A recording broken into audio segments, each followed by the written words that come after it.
Salut, nous c'est Salomé et Kevin. Au départ, on connaissait rien à la construction, mais on s'est lancé un défi, construire notre maison nous-mêmes et devenir le plus autonome possible.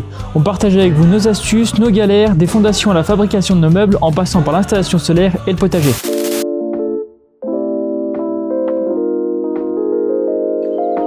Tournesol de Damien. C'est quoi ça? On doit tout réapprendre. Il y a des trucs qu'on savait même pas à quoi c'était censé ressembler quand... Ouais. Tu vois, genre les cacahuètes de l'apéro, bah, ça ressemble à ça. On savait pas, nous. En plus, c'est une trop belle fleur, je trouve. Au final, ce que tu achètes au supermarché, c'est tellement dénaturé que quand tu essaies de le faire pousser chez toi, tu découvres trop de trucs. Hein. Mais bon, c'est du boulot quand même, parce que tu vois, là, on a tout ça à replanter, on trouve pas le temps de le faire. Depuis un mois. Ouais. Notre petit jardin en permaculture, on essaye de ne pas mettre de trucs dégueulasses dessus, de faire le plus naturel possible, pas trop arroser. L'histoire c'est qu'on voulait un potager pour être le plus autonome possible en bouffe et qu'on n'avait jamais fait de potager ni un ni l'autre, donc on part un peu de 0-0. La bouffe chez moi c'était pas un truc que des plats préparés, toi c'était un peu plus la cuisine de ton côté mais... Il n'y avait pas de jardin. Et là on a envie de redécouvrir et de comprendre comment ça marche quoi surtout. Là, on a plein d'oignons et d'ail. Et oui, on dit des ail quand c'est le jardin avec un S, parce que tout le monde nous le dit à chaque fois, on s'est renseigné. Et on dit des os quand c'est le... Dans la cuisine. Ça, c'est de la moutarde. Tu veux goûter des fraises de pingouin? Le miel de pingouin. Si on y arrive, parce que bon, c'est pareil, on n'y connaît pas grand-chose. Un de nos gros moteurs, c'est de savoir comment c'est fait en fait. Bah, à la maison, c'est pour ça qu'on veut tout faire nous-mêmes. Comme on récupère les graines d'année en année, au bout d'un moment on va arriver à avoir des graines qui supportent assez bien les sécheresses et de ne pas être arrosées. Donc ça fait du boulot en moins et puis on n'a pas envie de consommer de l'eau qui a été potabilisée pour aller arroser le jardin. On veut des plantes autonomes. YouTube et les livres en gros, hein, c'est nos deux sources principales. Pour le jardin et pour la maison, c'est ça. On recoupe tout le temps les sources. Ouais, c'est ça. Même quand on a l'impression que c'est une bonne source, on vérifie plusieurs fois. Et au jardin, c'est quand même pas une science exacte. Donc quelque chose qui marche chez quelqu'un, avec son climat, avec sa latitude et tout, ça marche pas forcément chez toi. Donc de toute façon, il faut passer par la phase d'essai où tu as des échecs et où tu apprends de tes erreurs à toi. Sur la maison, on se dit pas tiens, on va tester les fondations puis on verra si ça tient. Ouais. Alors que dans le jardin, on se dit bon, on teste et puis si on n'a pas de salade d'une année, tant pis quoi, c'est pas très grave. Et attention là, il y a des... T'as le pied sur nos maïs. Putain, merde. Notre petite zone de blé de test de céréales. Celui-là déjà on va en garder une partie pour le replanter l'année prochaine, suivant la quantité qu'on va avoir. Faire le premier pain, ça serait cool. Ouais. Mais c'est ça aussi le fait d'essayer, on se rend compte des timings et tout, et ça nous permet de nous faire notre petit calendrier pour l'année d'après. C'est que de l'accumulation d'expérience, vraiment comprendre comment ça pousse. Et après, il y a la partie argent qui rentre en jeu parce que nous, notre but dans la vie, c'est pas de bosser 40 heures par semaine et d'avoir un gros salaire. En fait, on essaie de diminuer au max nos besoins en argent, et ça passe par l'autonomie alimentaire. En fait, tu augmentes ton niveau de vie sans augmenter ton salaire.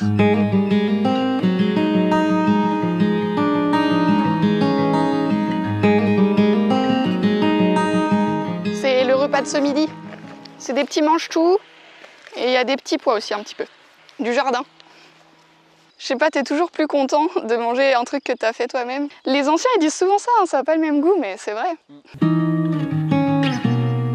Est-ce que vous vous dites pas que vous êtes un peu la génération qui réapprend Ouais, complètement. Nos grands-parents savaient faire des tas de trucs. Nous, on était trop petits pour être motivés à apprendre. Et nos parents, ils ont eu vraiment la rupture. Ils sont pas intéressés au savoir-faire ancien parce que, après, on peut pas leur en vouloir.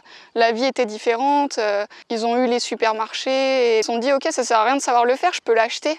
Ça me prend moins de temps.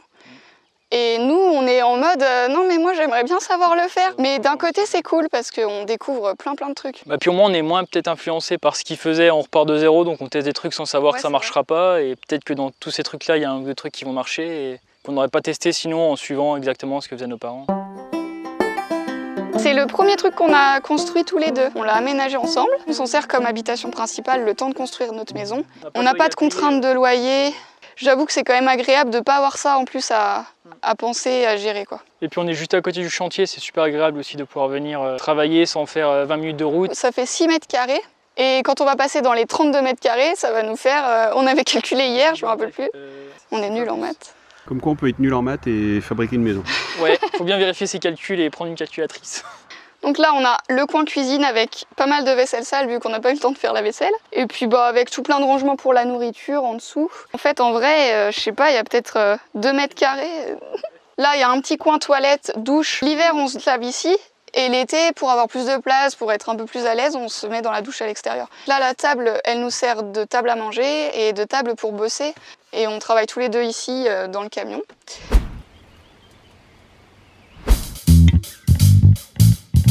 On est à la petite meuble des pingouins, c'est chez nous. Maison Saturbois, mob. Et bah ça c'est la maison qu'on construit depuis 2 ans. Bah, on a fait le choix de faire des plots pour surélever la maison. Ça a plusieurs avantages, ils sont pas tous à la même hauteur parce qu'on suit la pente du terrain. Et si tu fais le truc classique, ça fait beaucoup d'argent, ça fait modifier le terrain. Et on utilise aussi beaucoup moins de béton. On va creuser les fondations tout seul parce que c'est des trous relativement faciles à creuser. On n'a pas mis de fenêtres sur toutes les façades. On a essayé de respecter les règles de bioclimatisme qui disent qu'il faut mettre un maximum de fenêtres au sud pour récupérer tout l'apport solaire en hiver et puis chauffer la maison le plus possible avec le soleil. Et d'un autre côté, en été, vu que le soleil est plus haut, tu mets des petites avancées de toit ou des petites casquettes sur tes fenêtres pour éviter qu'il tape directement dans ta baie vitrée et que ça te chauffe tout l'intérieur. Et puis nous, on voulait avoir les ouvertures sur notre jardin, sur ce qui est beau, ce qui nous plaît la nature et pas sur la route qui passe derrière ou sur les voisins.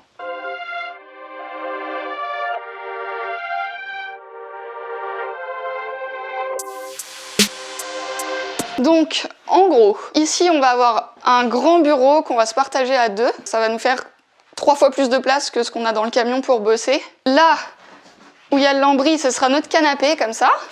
Tu peux venir te mettre sur notre canapé. Face à la baie vitrée, avec vue sur le jardin, vue sur la forêt derrière. Là, il y aura la cuisine. Ce qu'on voulait, c'est des grands plans de travail parce que dans le camion, c'est compliqué quand même. Puis on cuisine beaucoup.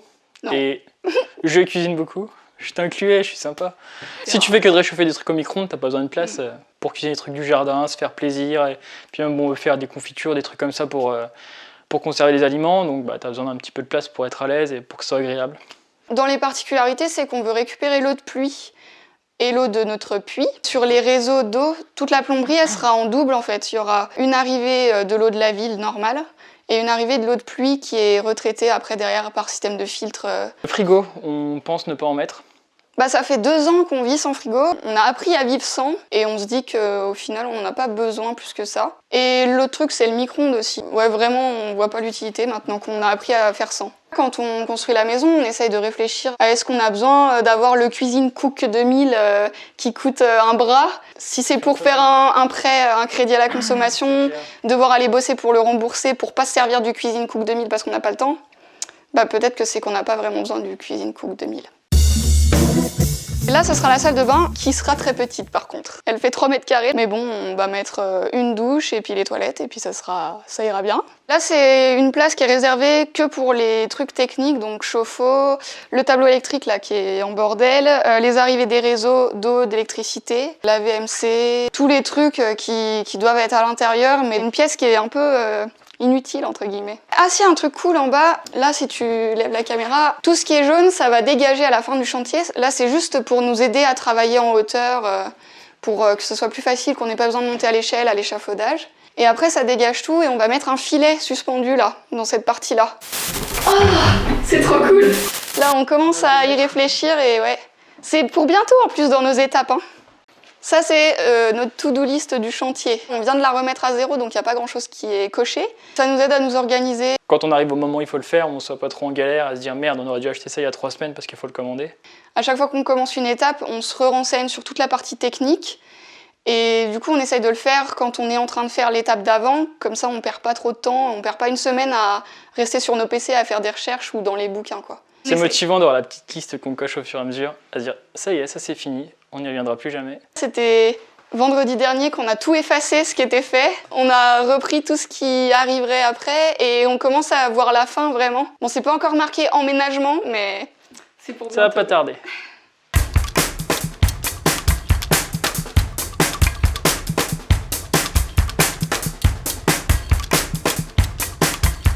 On savait pas trop ce que ça allait rendre quand on a conçu la maison, qu'est-ce qu'on allait voir. Et en fait, on a une vue sur quasiment tout le jardin et on est très content. Parce qu'on va se réveiller, on va voir direct ça. Et c'est plutôt pas mal, je trouve. Bon, il y a la tente qui gâche un peu le plaisir, là, la tente de stockage. Mais elle est très pratique, donc on est quand même content de l'avoir pour l'instant. On a essayé de faire une maison en essayant au maximum d'avoir un environnement qui était sain, que ça soit écologique, qu'il y ait le minimum d'impact, que ce soit des choses qui puissent se recycler quand la maison sera détruite un jour. Il y a des trucs sur lesquels on est moins cohérent, il y a des trucs où on est en contradiction même avec nos valeurs des fois, mais tu es obligé de faire des compromis parce que souvent c'est quand même le budget qui pêche. Les phases où on n'a pas pu choisir des matériaux écologiques ou pas du bois, quoi, souvent c'était sur les phases d'étanchéité. Par exemple, l'isolant, c'est 3 fois plus cher de mettre de la laine de bois que de mettre de la laine de verre qu'on trouve partout. On aurait pu faire plus écolo en faisant en terre-paille. On aurait été 10 fois plus écolo, mais bon. Après, on est aussi 10 fois plus écolo que la maison classique en parpaing et en isolation laine de verre ou en polystyrène. Tu sais, on n'a pas envie d'être trop moralisateur. On est plutôt dans le truc, voilà comment nous, on voit les choses, comment on a fait, comment on a réussi à faire des compromis pour en arriver là. Maintenant que notre parquet massif est posé, on veut mettre des plinthes pour cacher le jeu de dilatation qu'on a laissé tout autour de la pièce. La première idée qu'on avait, c'est de les acheter toutes faites en magasin, seulement il y avait pas mal de petits problèmes par rapport à ça. Dans tous nos projets, on sert énormément d'internet, des informations qu'on trouve qui sont faites par des particuliers, par des gens qui ne sont pas forcément pros, ou des pros qui prennent le temps de partager gratuitement des infos. Nous, ce qui nous avait manqué, c'était de voir un projet de A à Z, parce que souvent on trouve des étapes, des tutos sur poser du lambris, mais t'as pas l'étape d'avant, genre comment tu prépares le mur pour le lambris, et tu trouves un autre tuto qui parle de ça, mais c'est pas pour poser le même lambris, du coup, tu vois, t'arrives pas à forcément enchaîner. Donc nous, on trouvait ça important de montrer toutes les étapes et de dire, là, à ce moment-là, on fait ça, mais c'est pour dans 6 mois, quand on posera tel truc, mais il faut le préparer maintenant. Pour la dernière étape, la peinture. On va peindre ça à la peinture blanche mat avec le pistolet à peinture. On prend notre temps, ouais. Notre idée, c'est de faire bien, que ça nous plaise et qu'on soit satisfait de ce qu'on fait. Jamais on se dit, bon, tant pis, là, c'est fait à l'arrache, mais on laisse comme ça parce qu'on a envie que ça avance. Et puis, on n'a pas envie de regretter en se disant, dans 5 ans, on aurait dû passer un mois de plus pour faire ça mieux. S'il faut refaire, on passe du temps, on peut passer plusieurs semaines à redémonter ou attendre pour trouver vraiment une solution qui nous convienne. On veut être heureux et se dire, chaque fois qu'on voit la maison, quand on est dedans, dire putain, c'est bien, on voit pas de défauts. Enfin, il y a des défauts, mais... Mais on est un petit peu maniaque. Salut, je suis Salomé. Salut, moi c'est Kevin. En fait, on est sortis de nos études, on a pris la voie classique, genre il faut trouver un boulot, après un bac+5, t'es bien payé, tu décroches ton CDI, tout va bien, et après t'achètes ta maison avec un crédit, et après tout s'enchaîne en fait. C'est au moment de signer mon CDI, je crois. Je me suis dit, je veux pas signer ce truc. Si je me barre pas maintenant, ça va être très compliqué plus tard, une fois que t'es pris dans l'engrenage de la vie, du boulot. Et je pense que tu as été quand même moteur au départ. En fait, je me suis rendu compte que même le boulot que j'aimais faire, genre en développer, je le faisais depuis que j'ai 10-12 ans, j'ai appris à faire sur ordinateur et ça me plaisait, je me disais je vais faire ça toute ma vie, c'est trop bien. Et en fait, quand tu le fais dans le cadre du travail, c'est plus du tout plaisant et c'est une corvée. Toute la créativité et la passion qui s'envolent dès que tu es dans le monde du travail, et ça nous a fait un peu flipper, ouais. Salut les pingouins! Salut! Aujourd'hui, on se retrouve pour installer nos tapis de finition autour des fenêtres, mais juste avant, il faut qu'on ferme les volets, sinon ça va être compliqué de filmer. Ça sera beaucoup mieux comme ça. Un pingouin dans le désert, il est perdu, tu vois, il devrait pas être là et il se retrouve un peu démuni. Souvent, quand on explique notre vision de notre vie et nos projets, on nous prend quand même un peu pour des cinglés. En fait, on a l'impression d'être dans un environnement qui est pas du tout en adéquation avec ce que nous, on a envie et ce qu'on ressent. Et puis, on doit tout réapprendre sur le potager, sur la maison, on apprend beaucoup aussi. C'est comme si on nous avait catapulté dans un truc où on n'était pas censé arriver là si on avait suivi notre chemin classique. Comme un pingouin dans le désert. L'un des points clés de notre projet, c'était pas d'emprunt. Quand tu fais pas d'emprunt, t'as une enveloppe budgétaire qui est hyper restreinte et donc t'es obligé de faire des concessions sur certains trucs. Et nous, on a décidé que ce serait sur la taille parce que notre appart, il faisait pas 100 mètres carrés, on arrivait très bien à vivre dans, je sais pas, ça faisait 40 mètres carrés. Chez les gens qui ont des grandes maisons, il y a plein de pièces qui servent jamais, ou très peu. Et on s'est dit, mettre beaucoup d'argent pour construire une pièce qui sert 2 fois dans l'année, ça n'a pas beaucoup de sens. Ça nous paraît plus optimisé d'avoir des espaces qui servent à plusieurs choses, suivant ce qu'on a besoin de faire. Nous, on sera content d'avoir la place dehors et d'aller dans le potager, plutôt que de rester enfermés dans notre grande maison, en fait.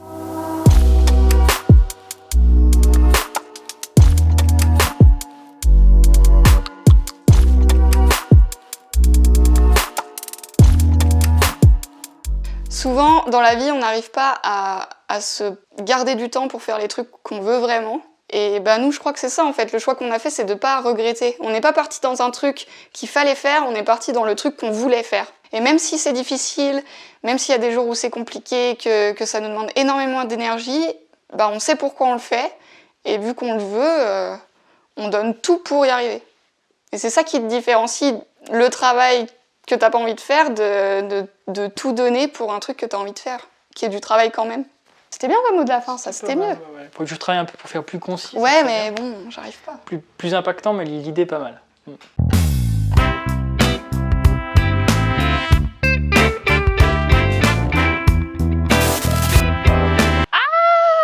Je l'aime trop. Que d'elle. Comme le lapin dans Happy Tree Friends. Ah vas-y, dégage de ma propriété. Donc là, on a la cuisine, là, on a la partie salon. Et ben très franchement, j'aurais pas fait ça comme ça. Tu fais un bisou? Tu fais un bisou? Tu fais un bisou? Comment un bisou?